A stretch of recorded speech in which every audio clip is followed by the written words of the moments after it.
Welcome to the College Investor Audio Show, where we talk about the biggest issues impacting millennial money, from student loan debt to side hustles to building wealth. We will show you how to get out of debt so that you can build real wealth for the future. Oh, such a good one today. Not that they're not always good, but welcome to the College Investor Audio Show. Today, we're taking a look at this. How much should you have in a 529 plan, and by what age? The 529 college savings plan is really one of the best ways to save for college, but most people aren't taking full advantage of them. I'm not going to lie. Listen, I'm one of them. But the idea of a 529 college savings plan is awesome. You can contribute money into an account and it will grow tax-free to someday pay for your child's education. And you can contribute a lot of money too, actually up to $300,000 in most states. That's not where the trouble arises.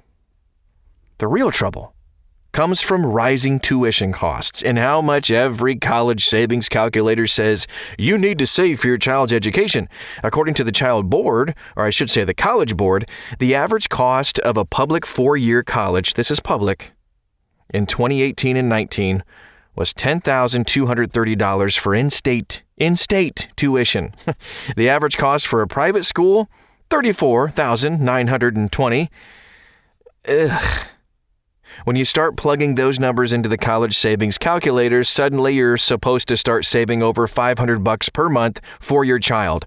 That's just for one. When you have multiple children? Okay. That add into your own savings for retirement, and you're not going to have anything left for yourself each month, let alone buying groceries. I mean, come on. So let's dive in and see how much you should have in a 529 plan. So as a parent, you should also have pretty solid term life insurance, by the way. This is just a quick aside. This is to protect your family. So beyond saving for college, this is a must for taking care of your kids. You can really just get a quote in minutes from our friends at Bestow, and you can find a link at thecollegeinvestor.com. Just thought I'd mention that before we dig in. Okay, now, let's follow the order of operations for saving for college. That single amount gives me sticker shock each month when I think about saving for my child's college education. But it's also an important reminder of why everyone should follow the order of operations for saving for your kid's college. It's an easy one. The key phrase is YES. Y-E-S. Now, the Y stands for you. You have to make sure your own financial house is in order before you try to save for your child's college. If you can't make rent or buy groceries, there are bigger issues to fix first.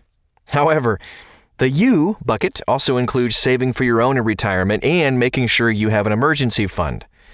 If I've said it once, I've said it 1,000 times. You can't get a loan for retirement. Make sure you save for yourself first. The E in YES stands for Education Savings Accounts. If you've saved for yourself, next you can save for your kid in education savings accounts, like the 529 plan. The S, of course, savings. After contributing some amount to the 529 plan or other education savings accounts, it's smart to save in a traditional savings account as well. And that's just in case there are other expenses you'd like to help your kid with, that don't qualify as education expenses, like a car. How much you really need to save in a 529 plan. Let's take a look at that for a second. So, part 2 of that scary number is that you need to save each month for your child's college. That number is based on saving 100% of their college costs, by the way. That's how they arrive at those scary $500, $600 a month.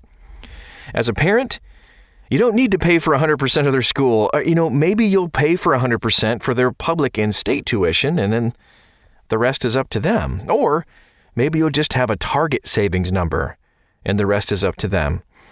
It's simply important to remember that you don't have to save and pay for all their college. It's their college, not yours.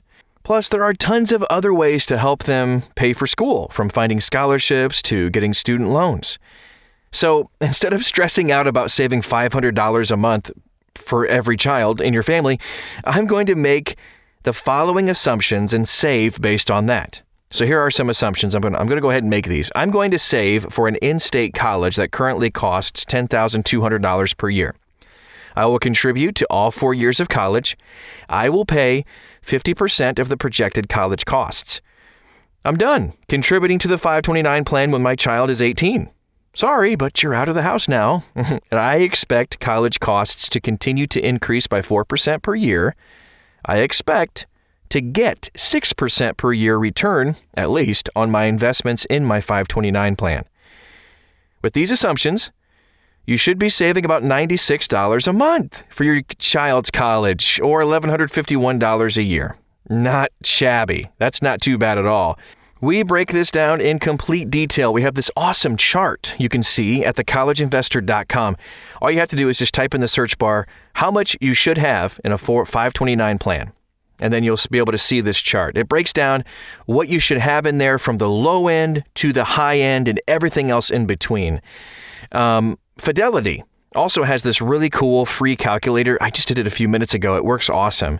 It allows you to determine how much you're going to need specifically for your situation. They leverage many of the same assumptions that we just did, and they also agree that you don't need to save 100% of your kids' college education expenses. You can check out the link to their free savings calculator also on that article at thecollegeinvestor.com. So according to the breakdown of the chart, I know I didn't really go through all of it because it would be too confusing, but from the results, we did conclude that the goal for most people saving for college by the time your kid is 18 should be between $37,328 or $245,427. That's on the high end. That's a huge range, no doubt. But remember what low end and high end mean. So the low end amount is for someone that wants to help their child pay for a public 4-year school. The high end is for someone that wants to fully pay for a 4-year private education for their kid. Parents should also remember this. Even when saving for private school, many students who attend private schools get discounted tuition or receive scholarships to offset the real tuition price. So, even that high-end number might not make sense when saving for college. In this scenario, the low-end 529 plan will be able to pay out between $9,600 and $10,000 per year. That's not bad for each of the 4 years of school. That's awesome. Now, given that the college costs will rise, that should be about 50% of a 4-year public school tuition in about 18 years. Okay, so here's where to open a 529 plan. What many people don't realize is that you can invest in almost any state 529 plan. For some people, it can make sense to use your own state's plan to take advantage of the tax deduction, but not all states offer tax deductions on contributions. I'm looking at you, California. If the state doesn't matter, the next things to look at are performance and ease of saving.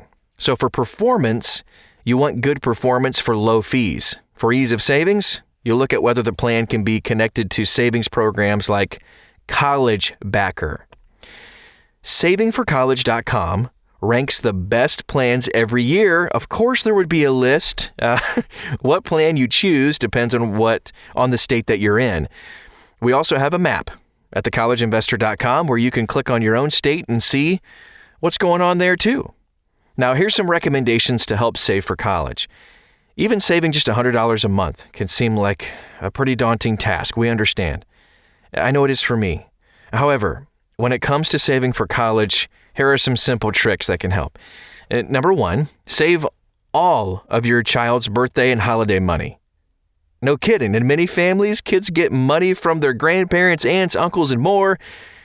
I'd estimate that the average kid might receive at least $200 a year in gift money.